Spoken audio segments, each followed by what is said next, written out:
Quand on voit par exemple ce qui est arrivé à Brigitte Macron, plusieurs fake news sont sorties à son sujet, osant la qualifier d'homme, qui se serait appelé Jean-Michel Trogneux. Et quand on voit qui agite ces réseaux-là et ce genre d'informations-là, est-ce que ça résonne avec la série? C'est-à-dire que la progression, elle est celle d'un virus.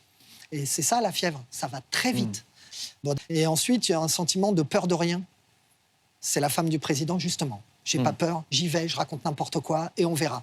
Bah, ça prend un peu parce que même si la vérité est protéiforme, bah, ça reste un mensonge en fait. D'après ce que j'ai compris. Mais bon, une fois que j'ai dit ça, je n'ai rien dit, mais ça... C'est-à-dire que l'intégration se fait sans problème sur le plan individuel. Je n'ai rien dit, mais ça... C'est-à-dire, au début, j'ai regardé ça d'un petit peu loin. C'est-à-dire, on est très très vite dépassé. Il n'y a pas de transformation, parce que le psychisme est déjà féminin, et l'individu, en l'occurrence moi, est déjà préparé à ce genre de mutation, en l'occurrence moi. Supprime les contenus. En l'occurrence, ils pourront pas en sortir. En l'occurrence, ils pourront pas en sortir. En l'occurrence moi, en l'occurrence moi.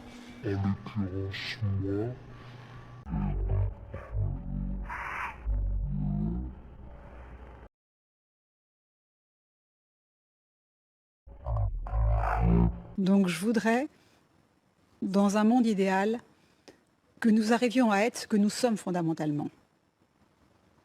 C'est-à-dire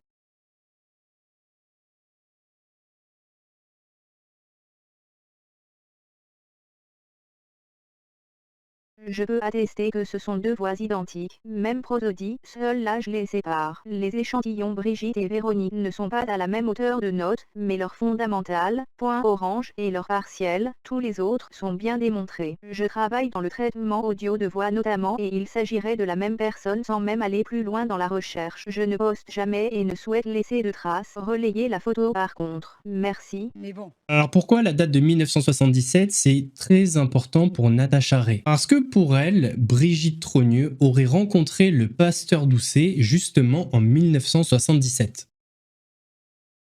Le plus simple, c'est que je laisse Natacha Ray présenter le pasteur Doucet. Parce que je vais faire un petit rappel pour ceux qui ne...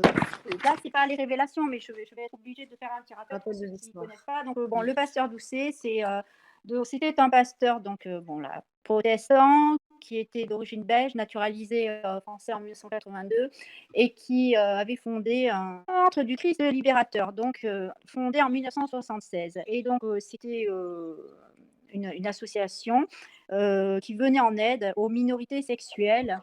Donc, ça pouvait être des homosexuels, des lesbiennes, des bisexuels, des travestis, des transsexuels, des sadomasochistes et des pédophiles. Parce que le pasteur Doucet était pro-pédophile. Il collaborait avec des organisations pédophiles. Donc, bon, lui, il était gay, il vivait avec un homme.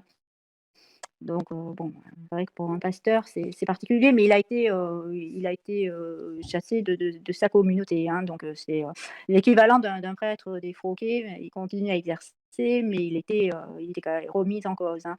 Donc, alors, selon le livre de Bernard Violet, donc, qui a écrit Mort d'un pasteur, Joseph Doucet fréquentait des patrons de revues pédophiles.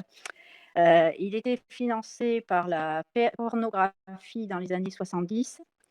Il était surveillé par la sous-direction DRG de la préfecture de police de Paris à cause de ses fréquentations, on va dire, pédophiles. Il était soupçonné d'être à la tête de réseaux pédophiles. Et d'ailleurs, c'est pour ça qu'il aurait été assassiné en 1990. Donc, selon la version officielle, il aurait très probablement été assassiné par un RG.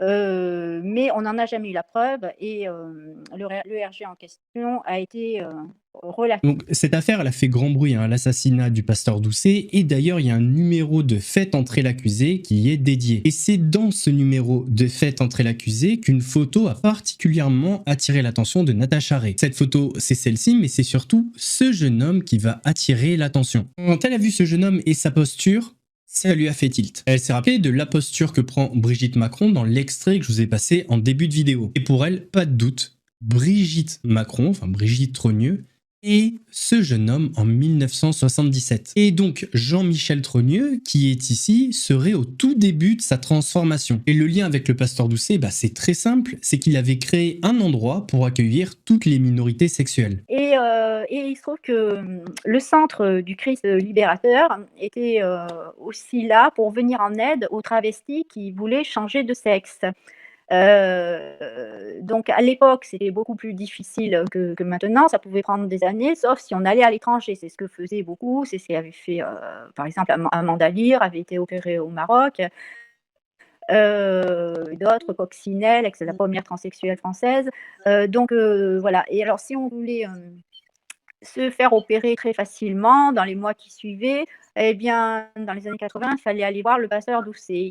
Il s'est chargé de faire opérer des centaines d'hommes qui voulaient devenir des femmes, des centaines on peut dire, de travestis, ou d'hommes qui n'étaient peut-être pas travestis, mais qui voulaient en tous les cas changer de sexe.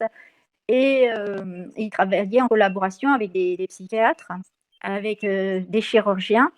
Et donc, je vous dis, il faisait opérer des transsexuels. Jésus, lui, dans le Nouveau Testament, n'aborde à aucun moment la question de l'homosexualité. Je suis particulièrement triste de ce procès et de l'attitude de Monseigneur Elsinger, que je crois qui est ignorant sur la question qui touche quand même un très grand nombre des Français, y compris des catholiques. À notre propre association, il y a déjà 50 prêtres et un évêque catholique français qui sont membres. Par ailleurs, je suis content que enfin la question d'une pastorale en faveur des homosexuels dans toutes les églises est posée.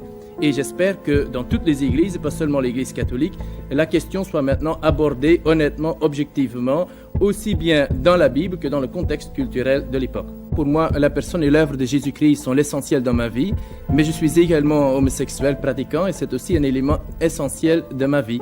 Et je ne peux faire le choix, je ne peux pas choisir entre les deux. J'accepte d'être un peu marginalisé en France comme l'unique ecclésiastique sans doute de notre pays et qui est à la fois ouvertement homosexuel et ouvertement pasteur, car je ne peux pas en conscience faire un choix. Pour moi, c'est impossible, c'est quelque chose d'essentiel de ma vie. La personne et l'œuvre de Jésus-Christ, c'est l'essentiel de mon existence que je vais aussi communiquer aux autres, mais ma tendance, mon orientation homosexuelle que je n'ai pas choisie est homosexuelle.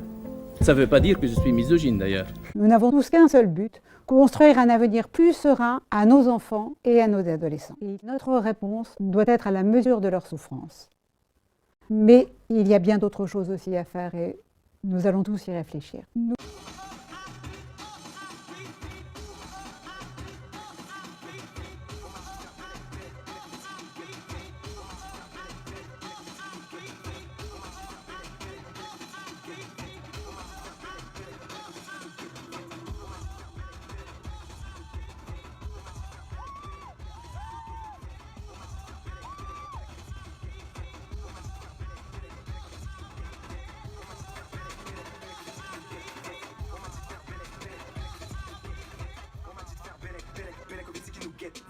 On m'a dit de faire bellec, bellec, bellec, au musique qui nous guette, guette. On m'a dit de faire bellec, bellec, bellec, au musique qui nous guette, guette.